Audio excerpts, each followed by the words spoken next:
We are here today to talk about Street Fighter 6, and we recently did a video about the characters that could be, pretty good DLC picks for Season 2. Today we're going to go in a little bit different of a direction. Steven has been talking to me about this idea he's had about the character types that are missing from Street Fighter 6. So, we got our Shotos, we got our grapplers, we got the rushdown, we got the zoners, but Steven has a handful of character types that we might need. Yeah, I want to say up front that when it comes to character archetypes, obviously specific characters can have a variety of different traits to them that could fall into different categories. So there might be some things here where you go, hey, that archetype might be represented somehow in Street Fighter 6 already.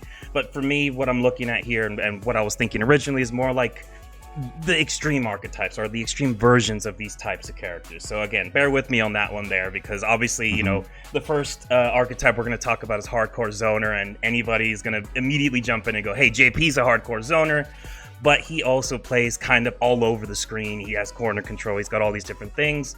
So what I'm kind of talking about here is more of the wall, the defense wall that is Sagat, a hardcore zoner who is very much I'm going to stand right here, I'm going to chuck fireballs, you need to come to me, and if you make a mistake, I'm going to make you pay for it. And traditionally, Sagat is usually the strongest at that spot. He can do some stuff at other positions on screen, but generally that's where he wants to be. And I don't think we really have anything like that in Street Fighter 6 right now.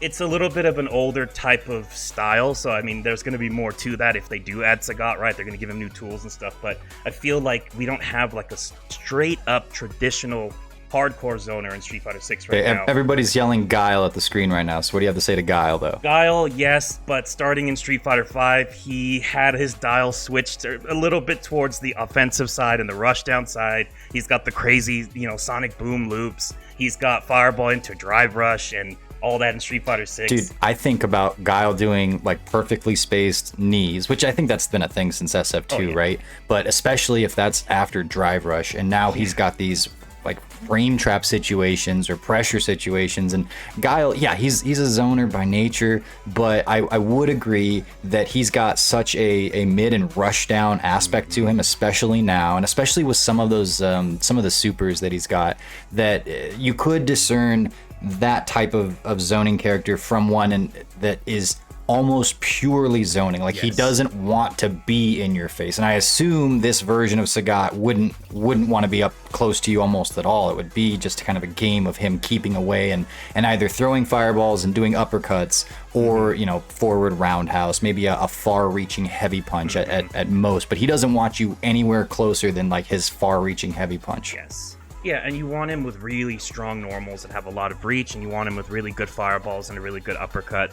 I think something actually that they did that was interesting in Street Fighter V was they did try to kind of emphasize that traditional hardcore zoner style with him by giving him Angry Scar and making his heavy DP do like a ton of damage when it had Angry Scar on it, which basically meant if you jump on him and he uppercuts you, you are going to pay for it. It's not a situation of like, when we talk about balance and stuff, it's easy to go, okay, well, if that's all he does and his main thing is basically uppercutting you or anti-airing you, how can you balance that and make that fair when all these other characters have so much more and all these crazy rushdown stuff? But maybe there's something there that we could see done with Sagat here in Street Fighter 6, where it's like, if he has Angry Scar and he gets a punish counter or a counter hit uppercut, he gets to get like a juggle or something to get even more damage, and he really makes you pay for making those mistakes and taking those jumps. And it would be an interesting thing to see. It would also be really cool to see them do something with his two different fireballs. Traditionally, Sagat has the high fireball and the low fireball, the tiger shots. It would be cool to see like maybe high tiger shot causes a knockdown and low tiger shot keeps him standing or something. So it kind of switches up what he wants to do and when, and gives him more control of the space in front of him. And there could be so many different things we could see here, but I would really like to see what the Capcom developers could do with that kind of style here in Street Fighter 6, because they've been doing a lot of interesting things with some of these archetypes, and they've been fleshing out these characters in really interesting ways, especially the latest DLC characters. So I'm curious to kind of see what they could do with like if that was their blueprint, where would they go with that? It would be really interesting to see.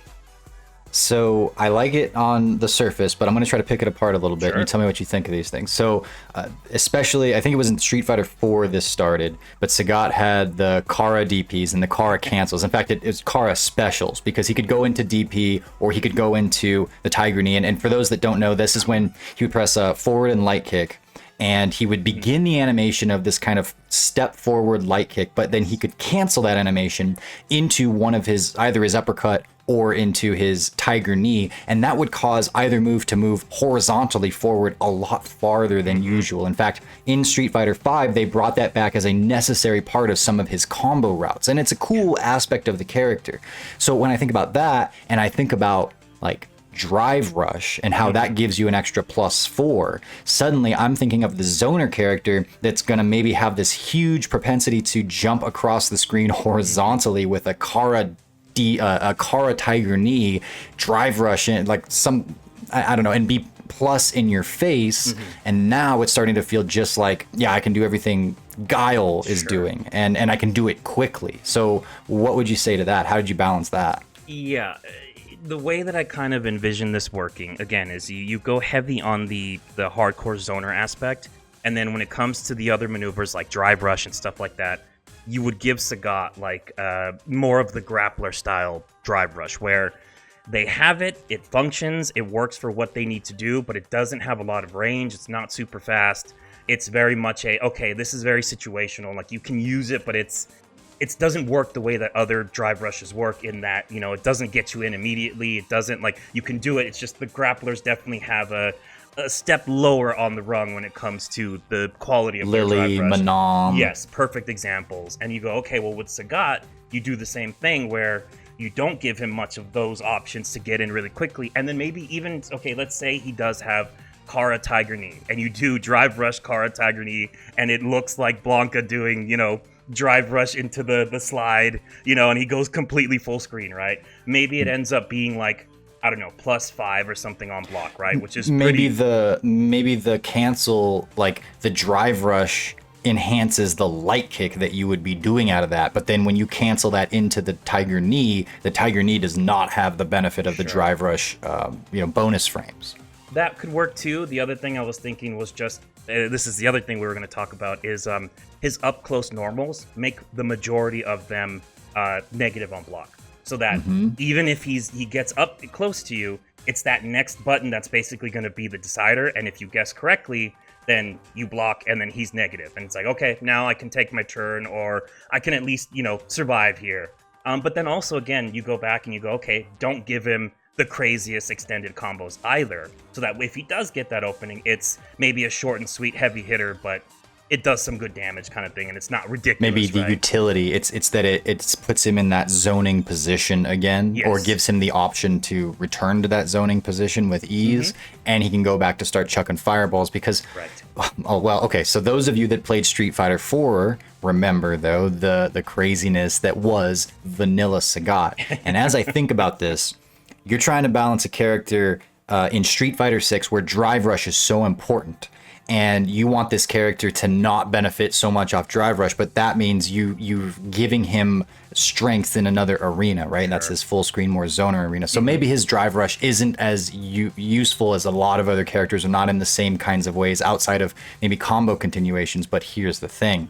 So he's zoning away, you make a bad jump, and he gets that dreaded forward roundhouse that in Street Fighter 4 would trade, and then he would go into the Kara DP into, it was his Ultra, and it was just bonkers damage, right? Well, you could have even that kind of a sequence still available, and just not do as much damage. There are ways to tweak around it, or have it scale or whatever.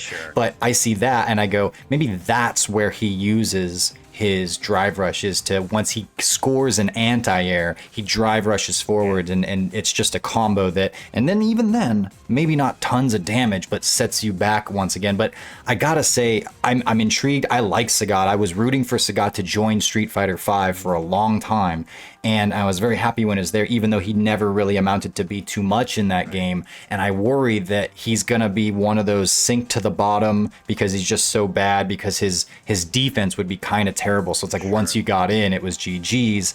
Or float right up to the top, which would be even worse because then he's taking over the game. I think it would be really hard to balance a character in this way. That said, I think Capcom has approached Street Fighter 6 with so much nuance and with so many, they've given themselves so many moving parts to tweak and to mess around with that I think balancing is relatively, I don't want to say easier, but more possible in this game. And you might be able to pull something like this off with more effectiveness than you did in, say Street Fighter 5. So I think it's cool. I think it would be a good idea. I could see it not working a lot more than I could see it working, but what do you guys think? Do you think this idea with a true zoner, a character that does not want to be in your face, that doesn't want you in their face, but has extra ability and even uses drive rush more of a in a defensive manner because you're using it when your counter hit, your anti-airs. Would that work? And would that be something that you would enjoy seeing in Street Fighter 6, or are we crazy? I'd love to hear about it. Yeah, please tell us. Did you have anything else on Sagat? I'm sorry, did you have anything else on Strict Zoner, if that's what we're calling it? The last thing I have, and it's going to be about Sagat, give him the damn tiger as a projectile. Put the tiger in the fight, please. From his Street Fighter 5 intro, he walks in with a tiger, looks like a total badass. Tiger is nowhere to be seen in combat. How about it's in his intro and his between rounds and his ending rounds? Maybe he sends the tiger to finish you off. Everywhere. He carries the tiger on his back in a backpack like the Akuma baby. That's what we're doing, dude. Street Fighter 6. Come on, man. Let's go. No, I would love to see the tiger actually do something in the fight, though. For real.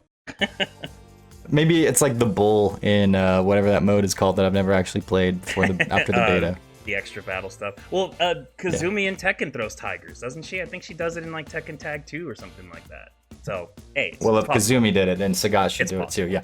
I was pretty much with you until the throwing tigers thing, but yeah, for sure. Please jump in the comments and tell me why you're with me now because of the tiger idea and how I just sold you all, not everybody else, please. So, thank you. All right, for everyone that's still with us, what's your second character type that's missing in Street Fighter 6? So again, we go back to the idea that there are some elements of this in the game already, but we don't have kind of an extreme case of it yet, and that would be a full-on stance character. And now we're talking somebody like a Zeku in Street Fighter 5 or again in, Ultra Street Fighter 4.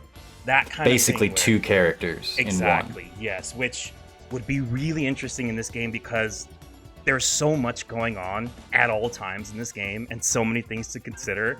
And just imagine if you had some crazy character loyalist like a Cien pick up Gen and have two completely different characters or essentially different characters in one, and all of the different things you have to learn. Like the possibilities of how that would look at the highest level really excites me, and I go, damn, that would be really cool. But again, just because we don't have that representation yet, there's a lot of different things you could do. I like Zeku personally because I think he worked, the concept of him worked really well in Street Fighter 5, but we do have Kimberly, so I don't know, it's a little bit of the Bushin Ryu kind of overlap. I don't know if we would see both. But I also have concerns with Gen where I feel like he's such a technical and hardcore character, or he was in Street Fighter 4, that if they brought him to the modern era and with the way that kind of things are designed, he might get not simplified too much, but he might lose a little bit of the essence of what he is because of things like, easier inputs and more lenient things like that. Like, part of the charm of playing Gen in Ultra Street Fighter 4 was, he's hard as hell to play. Not just to manage the stances, but, you're switching between stances mid-combos, you're doing all these different things, and one stance was quarter circle motions, the other stance was charge motions. So you're constantly jumping back and forth. He had, the 100-hand slap with his, mantis hits and stuff like that.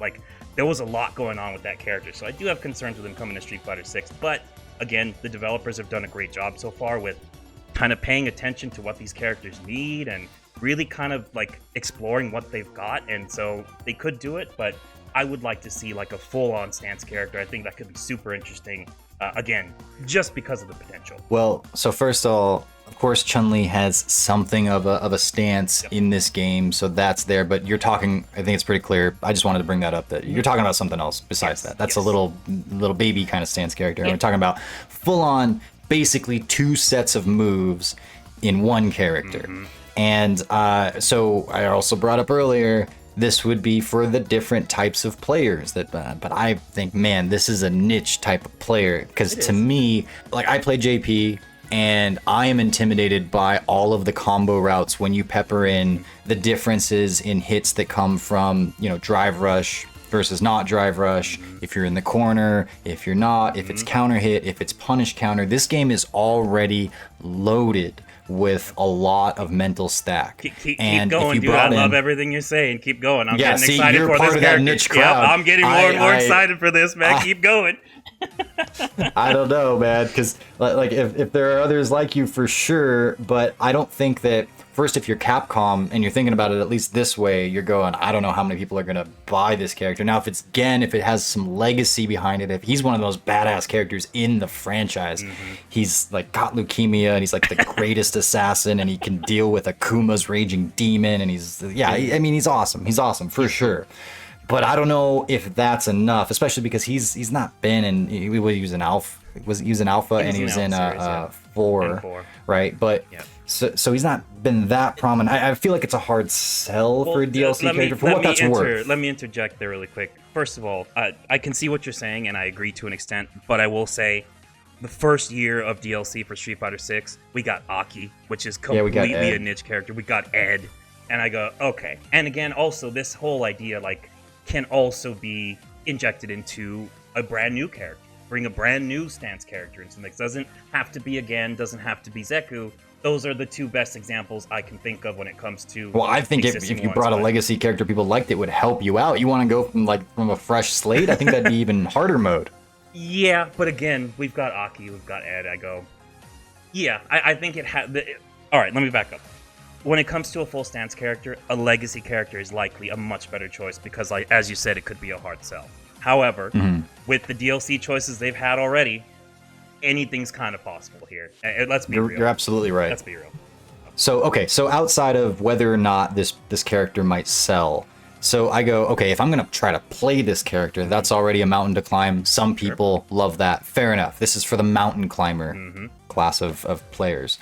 But what about having to figure out how to fight this character too? That's on everybody else. It's like, I don't know if I want to have to deal with that. I've already got so much else I'm juggling constantly in this mental stack. I can't play this game for more than like 40 minutes online before I just become a zombie. And you want me to also deal with two characters in one? Yeah, I mean, hey, it already feels like we're dealing with two characters in one against certain characters in this game. Come on, that's right. That's what I'm saying. But I know. But hey, let's actually have it be a real thing and let the loyalists, the character loyalists, and the hardcore players let Xian shine, man. Why are you trying to hold him back? What the hell? I agree. I agree that this is something that's not represented yet. So for the sake of having more options, great. And that maybe we hit higher heights than we've ever had before with players like Xian, showing us what's up and actually spending the time. So sure, would not be my personal first pick, but it does fit the criteria of what we're talking about. So fair enough. And again, it's also something that could add some more hype to this game in the sense of like you look at Xian who won. I can't remember what Evo year it was. 13, I think. Was it 2013? In Street Fighter 4 with Gen, and he kind of came out of nowhere with it, and he was practicing him for a long time, and ended up taking the whole thing, and it's this character that he put Gen on the map easily, and you go, damn, like that's really he had really unblockables. Cool. Yeah, oh for sure, and it's like that's the kind of stuff that you go. That is the kind of thing you want in a good fighting game. You want the ability for players to shine in that way, and then also just be complete underdogs and come up and go, I'm going to show you how good I can be with this character just through skill and knowledge. And check this out. I'm going to do it. I'm going to win Evo with them. And it adds more to this game. It to these games, and it fleshes them out more and gives us more variety. I like that idea. And I also like those kinds of characters because they're not, pay to win. They're not easy win buttons. You have to study. You have to put in the time. And I love that about fighting games. That's what it's all about. Like, you should be able to have these characters that reward you for putting in the time and the effort and studying and knowing all the counters and knowing that, I need to be in this stance against this character in the corner, and if I inch just a little bit out of the corner, I need to go to the other stance because all this stuff works better. Like, I love that kind of stuff about fighting games. You're a crazy man. I am, but I think there's a lot of other crazy men and crazy people out there who agree with me, so hit the comments, please, and let me know if you agree, or maybe I'm just a crazy man alone on this island over here. No, I'm sure there are plenty others like you, and I do agree it could get pretty awesome to watch. Yeah.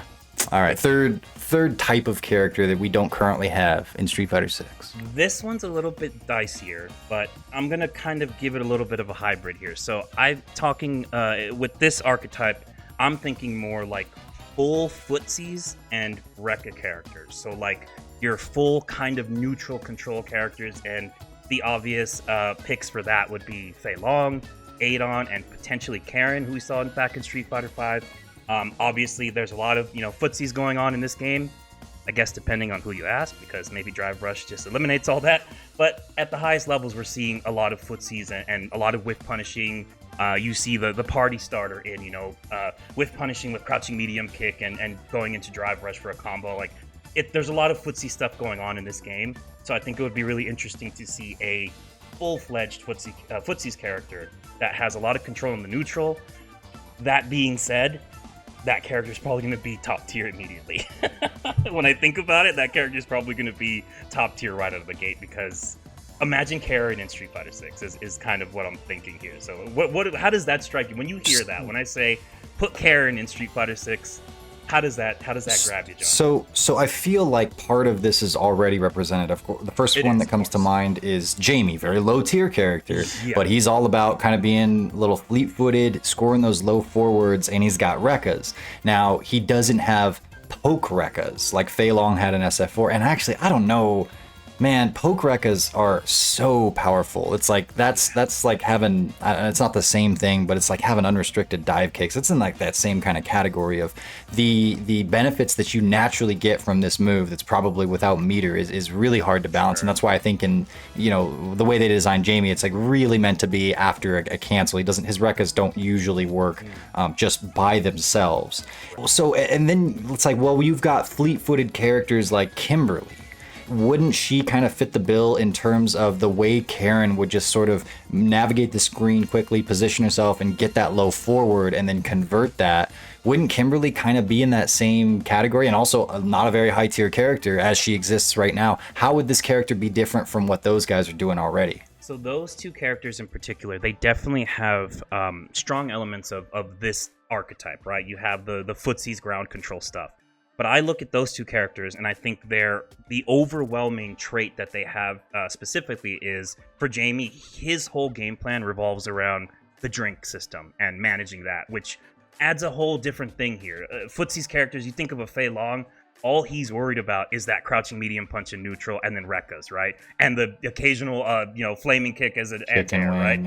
Or chicken wing, right? So there's no there's no added hey, I have to constantly manage this meter or this whatever. He's just in there playing Footsies, and that's the difference. And I also think with Kimberly as well, she gets her game plan started that way, but the main thing that Kimberly does is the corner mix-up vortex stuff with the spray cans. That's her bread and butter. That is where she shines the most. Speaking of shines, if you've ever seen Shine play Kimberly, he does amazing stuff in the corner, and that's exactly what that character is. I look at her as more as like a mix-up vortexy character. Yes, she's got the neutral stuff, but those elements aren't really that strong to begin with. And then again, when the party starts for Kimberly, it's once she's got you cornered and she's got spray cans. So that's the difference I would say there. So this character would be more of it's the whole game plan is Footsies. It is, I'm going to whiff punish you, and I'm going to get damage, and I'm going to push you to the corner, and then I'm going to just control you on the ground as much as I can, and just that's all I want to do is whiff punish and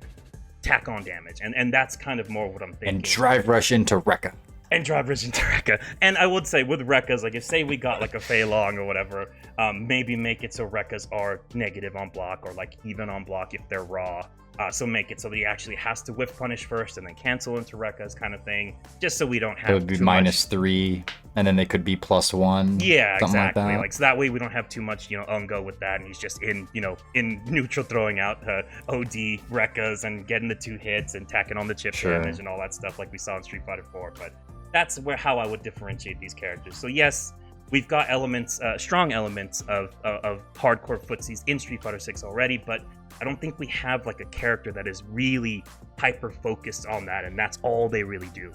And so that's why I would pitch that. Yeah, because there's that element. Like, there's a lot of low forward characters, and there's a lot of fast Absolutely. low forward characters, which I think really apply. Lily is a low forward character, you'd say? Oh, she has the best low forward I think I've ever seen in a Street Fighter game ever. It's got so much, dude. It's got hella range, so much range. It's the most range in the entire game. You wouldn't even believe it. I suspect there's a little bit of tomfoolery going on here. No, there's a lot of that aspect already, but there are a lot of characters with those low forwards and with the speed and stuff, but they tend to go to other means of winning. Like Luke can kind of play that way, Ken can kind of play that way, Cammy and Chun and a handful of characters can already do that, but then there's also these other aspects of the character where they can just use that to either skip neutral or gimmick their way through things and throw a bunch of juggling pins at you, and then low forward's also good. If these characters, the type of character that you're talking about would be more just that, I don't want to say one-dimensional, but much more into that, so that you'd be encouraged to play that low forward game. Yes. And I would play that character for a while. I think that's the kind of character that I feel is really strong in this game. And if you give Fei Long, like for instance, like things like Chicken Wing, like that's a scary character to begin with. Not so much that I'm like, oh, it's going to be broken for sure, but it would be very interesting to bring in. I do hope they bring in Fei Long, by the way. I think that he's, it's been too long. There's always that stuff about, well, is Bruce Lee's family okay with it or not? I think it's okay at this point. That's where we've landed thus far, but I do want to see Fei Long come back, and I would be interested to see how that works out. Of those picks, I'd probably choose Fei Long as well, just because I think he kind of has... he's got all the things that you would want in that type of character. But I also think that Fei Long is giving you a little bit of pause in terms of Chicken Wing, because we're thinking Dragon Lash. And we're just thinking that's exactly what it's going to be. It's going to be heavy Dragon Lash in neutral, right? Which it absolutely could be. But hopefully in Season 2, we see some nerfs to Ken's Dragon Lash kick. And then maybe that will... Yeah, you know what you could do with that? How about if Ken, or if you had Fei Long and he did that Chicken Wing and it worked the same way, if you hit them out of it, they immediately go into it would be a punish counter, or a counter hit juggle state, and then you would get a follow-up combo pretty easily afterwards, something like that, just to add a little more risk to it, something like that. So yeah, cool. I mean, you can already drive impact it, so there's that, but no, yeah, I agree. Yeah, number 4 here is it's it loosely defines as an archetype, I would say. Some people might argue with it, but I'm going with joke character on this one. And we immediately, what comes to mind, or who comes to mind when we think joke character, is somebody like Dan. We saw him in Street Fighter V, and they did a really great job at giving him new tools and elements to his gameplay that made him feel like a real character. And he wasn't just like, okay, I'm obviously going to lose because I'm playing this character. He actually had some juice, which was really interesting. He had the the crouching heavy punch, stance cancel stuff with B skill, and all he had. I think he had the infinite for a while, and then he had the pink fireball that knocks you out of it and happens randomly, stuff like that.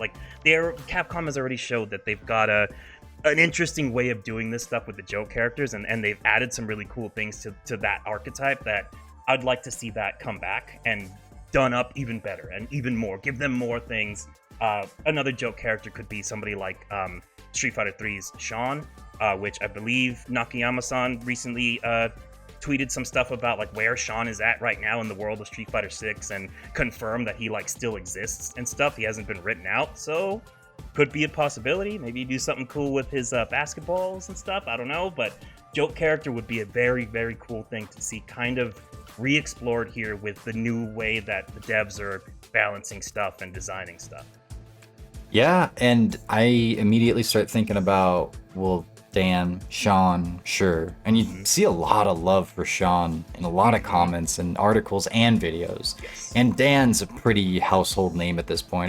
Not everyone is like, I really want Dan, but when he shows up, people are like, all right. He's surprisingly popular. I think people like him in the sense of on a very casual level, oh, I recognize him. He's funny. He's cool. I like him. Maybe he's don't part like of the him. Family. Yeah, they maybe don't like him enough to actually play him, but they like him as he's a Street Fighter staple. We love that guy. He's cool, that kind of thing. So what about a new joke character? Is that something that you would do if you're Capcom, or do you not venture too far into those waters? You kind of use what you've already got and because I could see them going kind of crazy with a brand new character, making them all goofy, and I mean, maybe it's a dud, but maybe it's this huge hit. Maybe it's this incredibly charismatic.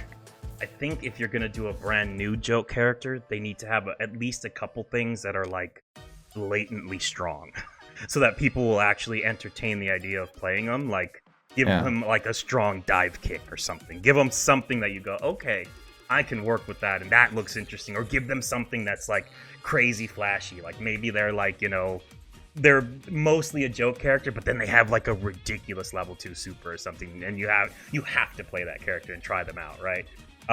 But some people might say, or some people might argue, that Lily is a joke character because she kind of stumbles and she's a little bit and of her like critical art. Yeah, but I kind of attribute that more to her just being young and kind of like not fully having mastered, like, you know, the Thunder Tribe like fighting style and stuff. But so that, I mean, yeah, again, you could maybe What about say, the fact that she kind of sucks? Well, that, I think that contributes to the joke character status. Well, too. let me be clear. Her balance is a joke. She's not outside a of joke. her crouching medium kick, right? Well, crouching medium kick is the best crouching medium kick in the world. Has the most range. We've never seen a better crouching. Anyway, but yeah, her balance is a joke, but she's not. I don't think she's inherently designed to be a joke character. But yeah, as far as like a brand new joke character, like I said, you probably need a couple things in there that are like really, really strong or really good up front that people would actually be interested in playing them. But I think for this archetype, it's kind of similar to the full stance, where it's so extreme in one direction that it probably needs the padding of having a legacy character in there to make the sale. Mm-hmm. All right, fair enough. I wouldn't mind seeing a joke character. I think that's something that they would do a little later in a game's life, for what that's worth, than season 2. But at the same time, it's a well of interest for sure. Mm-hmm. All right, and that brings us along to the last type. Yeah, and again, we kind of have something that could be considered an archetype. Maybe some people might argue it's not, but crossover character. And I think everybody's ears are going to perk up with this one because we all love the idea of a crossover character. We all love the potential. And to be clear, we're talking crossover within Capcom's IPs, not like, you know, we're not going to get The Walking Dead's, you know, Negan into Street Fighter 6, although I would be a day one main if they did. But we're talking Capcom internal characters, like the best example, Rival Schools Akira and Street Fighter 5. Capcom. And what about Final Fight too? Or are we not really talking the Final Fights because they've become so commonplace? Yeah, Final Fight is so kind of integrated into the world of Street Fighter now. Like, especially over the years, they've had so many characters that have come from that franchise.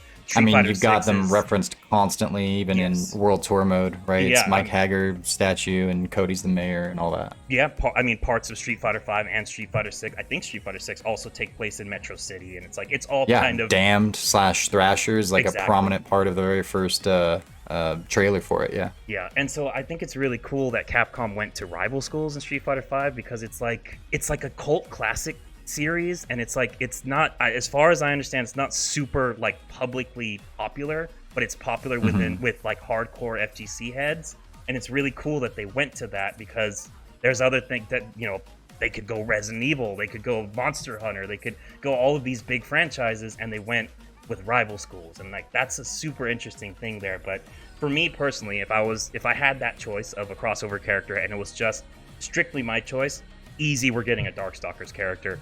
There's so many good ones. I don't know who, but we're getting a Darkstalkers character because... I mean, if you did Darkstalkers and you didn't do Morrigan, isn't that like, doesn't that break the law of Capcom in some way? It does, but it's also like she's been done so much in so many other you're not games. Wrong. But okay, so that thing, that is it's a double-edged sword, right? But yeah, exactly. Morgan is the most popular. And if they wanted to drive up DLC sales, you release Morgan as the crossover character for DLC, right, for Season 2. But it's like, man, like I would like to see the other characters get a chance to shine. But if we're talking like kind of the overall pick, I think another really good choice would be somebody like Captain Commando, who would, you know, have the assists that he has and stuff like that. And they could integrate that and make his fighting style really unique in the way that they did Akira with her air combos and juggles and stuff like that. You could kind of add some of those elements in to make him unique. and he's I also think just a that tried and like true on character. archetype style, if or archetype wise, if you bring a character from another franchise, like we saw with Akira, she brought in that weird tag mechanic, right? And then the air combos, and that was something that like nobody else had. I guess Mika had the tag thing, but the air combos, and so that would be its own archetype for sure. It depends on the game you're talking about if it has some kind of different movement or something like that. But right there, I think it could potentially take care of the if you care about the specifics of archetype, naturally, and it's just part of the process. I also think. So yeah, there's a lot to pick from, and Capcom has fighters to begin with, right? Like you say Resident Evil and such, it's like yeah, Leon or something like that, but that's not a fighting game. They've got plenty of other fighting games that would be interesting too. I think from this, Darkstalkers is the easy pick, and by the way, we saw both Morrigan and Captain Commando represented in Street Fighter V as alternate costumes, Exactly. and many others too. But I also we had Akuma guest star in Tekken. Do we want a Tekken character guest starring in Street Fighter? And that's already sort of set up, and it's outside of Capcom, so maybe this breaks the rule that you were saying, but they're close enough that, and we've seen it already happen, and you've got the cross Tekken and all that. So I think that Tekken is on the potential for this too. The only thing is, it's one thing to make Akuma, put him in a 3D environment, or put a Street Fighter character into a 3D environment. If you put a Tekken character into a 2D environment, I mean, it was done with Cross Tekken, sure, but it also had tag, so that was really mixing things up. Do they lose their identity as a Tekken character too much? I don't know about that. So that would be maybe a little reservation, but yeah. I think the big hold up with doing like outsiders as crossover characters is that traditionally Street Fighter, the Street Fighter franchise, has never really crossed that line when it comes to the main entry games. So it's like we've had guest characters so far, but they've been, again, within the Capcom IP. If you go outside of that, that's probably a whole other conversation and a whole other video. Because it's like, we've never seen that done. Sure, it would be cool to see it, but it's does Capcom want to take that leap? Because now it's a very different thing. It's not like...